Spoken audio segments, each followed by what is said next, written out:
Around My Story. Hi, I am Ralph. I am 19 years old. I have simple secret that I like my mother. Don't judge me, just listen to my story. I had a quiet family, kind mother and loving father. We had stable lives in our far state. But as you know, there is no place for happy life in our world. There was a turning point in life, and it came quickly with me. It was a nice day in our garden, me, my mother, and my father. My father was sitting under a tree reading a book. Me and my mother were playing football. Suddenly, Mom overshot and the ball went into the street. I was too young to think. I just ran quickly to pick the ball. There was a fast car. The driver was screaming at me, "Stay away!" But I did not. My mother sacrificed herself to rescue me. I fainted, and when I woke up, I saw my mother's blood everywhere. My father was crying. There were a lot of people. Our lives changed to be gloomy. He was surrounding me by many looks. I thought he blamed me because of her death. He was so sad. I left my friends. I did not talk with people. I was just 8 years old. I was thinking of killing myself. I would like to escape from this blame. Suddenly, my father decided to marry. I shocked because I could not imagine any other woman instead of my mother at home. He said in a firm voice, "She will be at home soon." He asked me to be a good boy. I entered my room and started crying. I could not imagine. But I decided to annoy her. When she prepared food, I immediately threw it. Her only reaction was a kind smile. While my father was staying at home, I insisted by bothering her by doing a lot of noisy things. My father was shouting, and she always protected me. I said to myself, maybe she is a good woman, and she loves me. One time, while she was cooking, she had a phone call from a hospital. It was an urgent matter. I was watching TV. She came in to me and said, "Ralph, my sister is in the hospital and I have to go. Can you take care of cooking?" I did not care. She smiled and went out.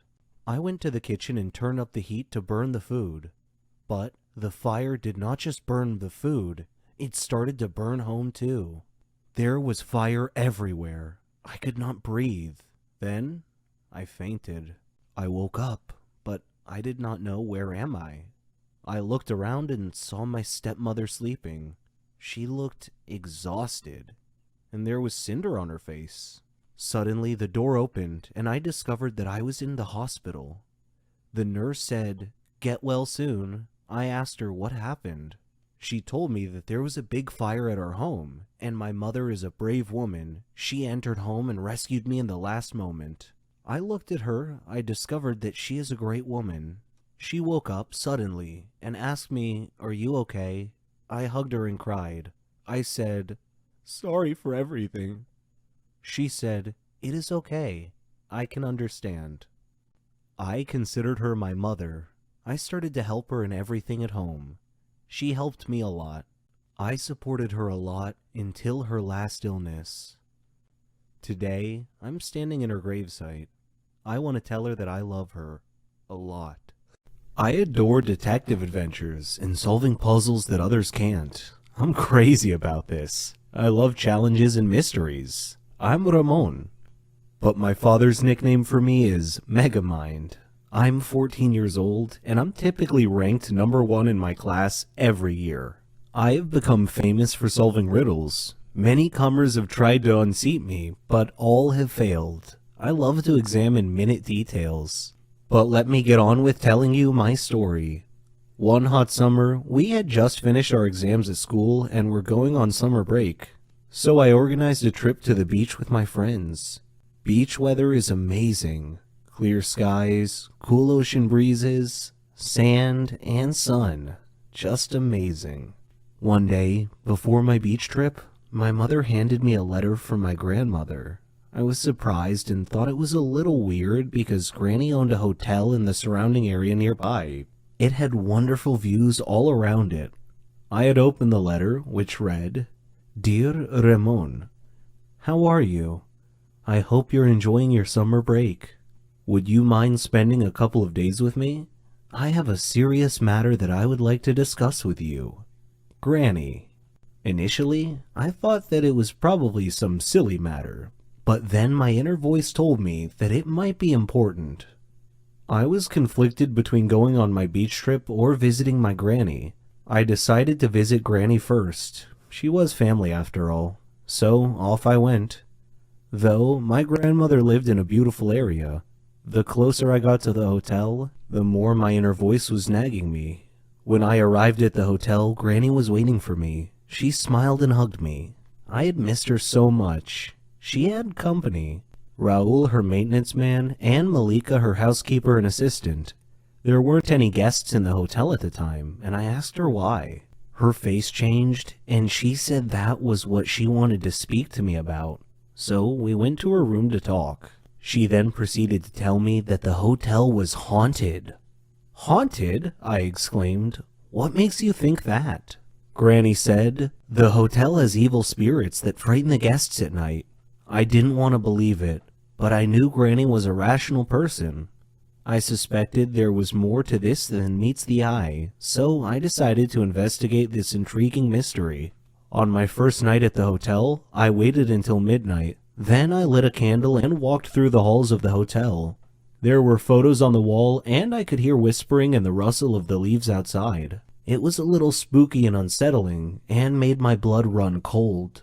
Suddenly, I heard laughing on both sides of the hotel, and a shadow passed quickly in front of my eyes. Unnerved, I quickly returned to my room, where soon afterwards I heard something scratching on my door.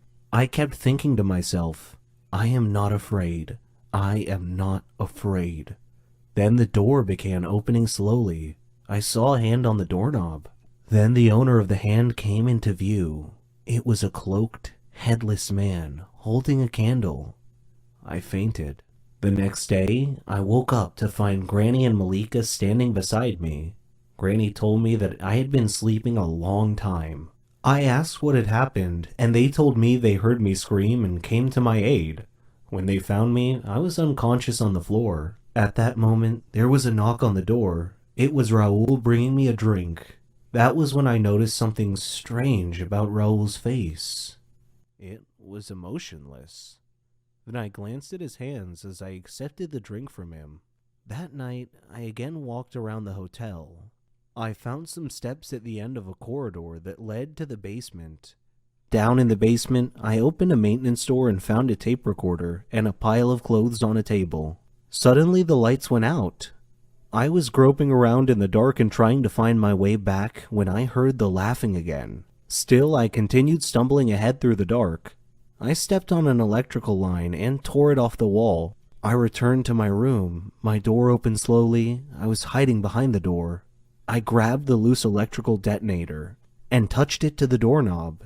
It was live, and I heard a grunt from the owner of the hand on the other side of the door as he or she was shocked. And I heard him or her fall to the floor.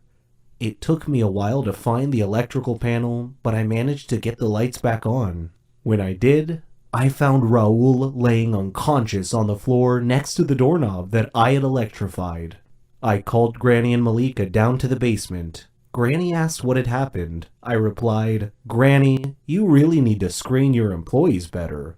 Raul was your ghost. Granny looked shocked and asked me what made me think that. I explained that the hand on my drink today was the same hand I saw on the headless ghost that opened my hotel room door the night before. I also found tools, a tape recorder, and some ghost clothes down here in the basement. In addition, I found the earphones that had been placed around the hotel. Granny was shocked. Raul woke up about that time, and she grilled Raul. Why are you scaring all my guests away, Raul? He said, This hotel used to belong to my family, but you bought it from my grandfather. Well, I wanted it back. Please forgive me. Malika said, We have to call the police. But I said, No, wait, I have an idea. Let's renovate and reopen the hotel with a new name. The Haunted Hotel. Our advertising slogan will be, Spend a night in a haunted hotel. Raul can do his ghost thing with the whispers and the laughing. Why, he can even flicker the lights off and on at a random time once or twice a night just to give the hotel a spooky atmosphere. The idea proved to be a big hit. The haunted hotel attracted many tourists, and Granny's business prospered. I had a nice holiday and still managed to fit in my trip to the